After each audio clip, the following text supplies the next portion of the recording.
Good morning, welcome back to my channel. আজকেও ready হয়ে চলে এসেছি, স্কুলে যাব। আর দেখো মাম্মা বনভিটা দিয়েছে, এখন খাবো, খেয়ে বেরোবো, খেয়ে চুলটা বাঁধবো তারপরে বেরোবো। তো এখন বেরিয়ে গেছি। দেখো আমার সঙ্গে আমার বোন, বোন না মেন হচ্ছে বান্ধবী, আর মাম্মাম যাচ্ছে কাজে। তো এসে দেখো এখন বেরিয়ে গেছি, পড়তে যাচ্ছি, ছাতাও নিইনি, তার মধ্যে বৃষ্টি পড়ছে।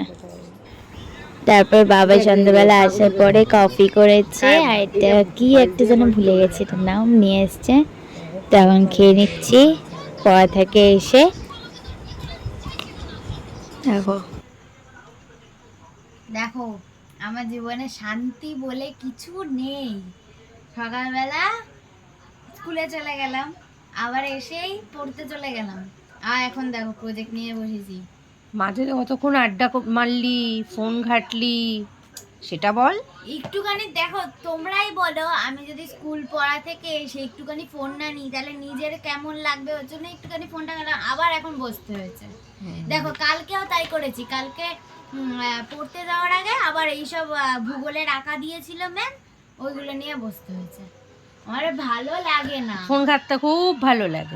ফোন ঘাটতে খুব ভালো লাগে না, একটু ভালো লাগে, কিন্তু ভাল লাগে না এত এত পড়া কিসের।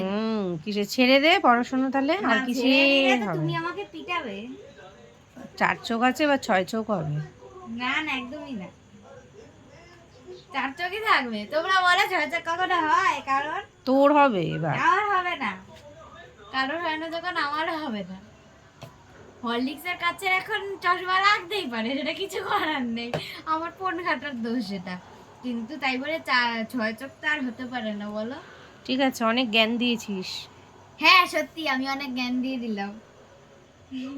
তোমরাও শুনো, তাহলে তোমাদেরও কাজে লাগবে। রয়েছে মোমো, দাদানরা এসেছিল তখন নিয়ে এসছে আমার জন্য, তো খাই দেখি কেমন খেতে।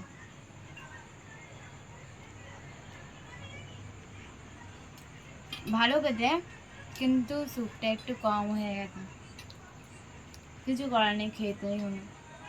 হ্যাঁ দাঁড়া, আমি আর দোকানে গিয়ে বলবো না আমাকে একটুখানি স্যুপ দিয়ে যাবে না, স্যুপটাও ভালো খেতে। আমি খাই।